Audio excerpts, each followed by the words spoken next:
राधे राधे सभी को मार्गशीर्ष मास की शुक्ल पक्ष मोक्षदा एकादशी साथ ही गीता जयंती की बहुत बहुत शुभकामनाएं। आज है 1 दिसंबर 2025। एकादशी कथा। युधिष्ठिर बोले, देव देवेश्वर, मार्गशीर्ष मास के शुक्ल पक्ष में कौन सी एकादशी होती है, उसकी क्या विधि है तथा उसमें किस देवता का पूजन किया जाता है? स्वामिन, यह सब यथार्थ रूप से बताइए। श्री कृष्ण ने कहा, नृपश्रेष्ठ, मार्गशीर्ष मास के शुक्ल पक्ष की एकादशी का वर्णन करूंगा, जिसके श्रवण मात्र से वाजपेय यज्ञ का फल मिलता है।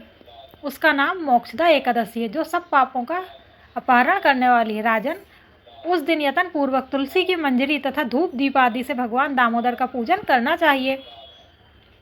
पूर्वोक्त विधि से ही दशमी और एकादशी के नियम का पालन करना उचित है।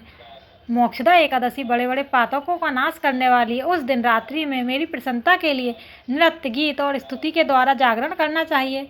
जिसके पितर पापवश नीच योनि में पड़े हों, वे इस एकादशी का व्रत करके इसका पुण्यदान अपने पितरों को करें तो पितृमोक्ष को प्राप्त होते हैं। इसमें तनिक भी संदेह नहीं है। पूर्व काल की बात है, वैष्णवों से विभूषित परम रमणीय चंपक नगर में नस नामक राजा रहते थे। वे अपनी प्रजा का पुत्र की भांति पालन करते थे। इस प्रकार राज्य करते हुए राजा ने एक दिन रात को स्वप्न में अपने पितरों को नीच योनि में पड़ा हुआ देखा। उन सबको इस अवस्था में देखकर राजा के मन में बड़ा विस्मय हुआ और प्रातःकाल ब्राह्मणों से उन्होंने उस स्वप्न का सारा हाल कह सुनाया। राजा बोले, ब्राह्मणों, मैंने अपने पितरों को नरक में गिरा हुआ देखा है। वे बारंबार रोते हुए मुझसे यूँ कह रहे थे कि तुम हमारे तनुज हो, इसलिए इस नरक समुद्र से हम लोगों का उद्धार करो। द्विजवरों, इस रूप में मुझे पितरों के दर्शन हुए हैं। इससे मुझे चैन नहीं मिलता। क्या करूं, कहाँ जाऊं? मेरा हृदय रूंधा जा रहा है। द्विजोत्तमों, वह व्रत, वह तप और वह योग जिससे मेरे पूर्वज तत्काल नरक से छुटकारा पा जाएं, बताने की कृपा करें। मुझ बलवान तथा साहसी पुत्र के जीते जी मेरे माता पिता घोर नरक में पड़े हुए, अतः ऐसे पुत्र से क्या लाभ है? ब्राह्मण बोले, राजन, यहाँ से निकट ही पर्वत मुनि का महान आश्रम है। वे भूत और भविष्य के भी ज्ञाता हैं। नृपश्रेष्ठ, आप उन्हीं के पास चले जाइए। ब्राह्मणों की बात सुनकर महाराज बैखाना शीघ्र ही पर्वत मुनि के आश्रम पर गए और वहाँ उन मुनिश्रेष्ठ को देखकर उन्होंने दंडवत प्रणाम करके मुनि के चरणों का स्पर्श किया। मुनि ने भी राजा से राज्य के सातों अंगों की कुशलता पूछी।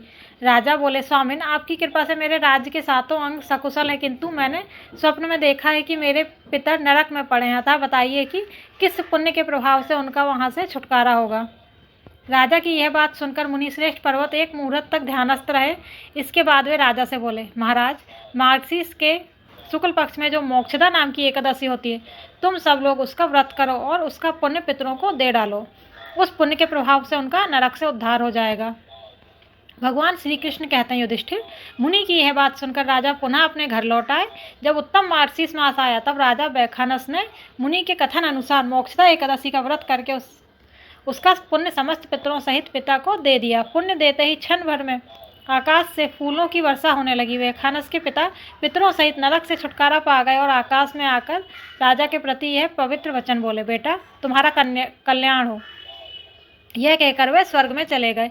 राजन, जो इस प्रकार कल्याणमयी मोक्षदा एकादशी का व्रत करता है, उसके पाप नष्ट हो जाते हैं और मरने के बाद वह मोक्ष प्राप्त कर लेता है। यह मोक्ष देने वाली मोक्षदा एकादशी मनुष्यों के लिए चिंतामणि के समान समस्त कामनाओं को पूर्ण करने वाली है। इस महात्म को पढ़ने और सुनने से वाजपेय यज्ञ का फल मिलता है। बोलो जय श्री हरि, जय मोक्षदा एकादशी, जय श्री राधे।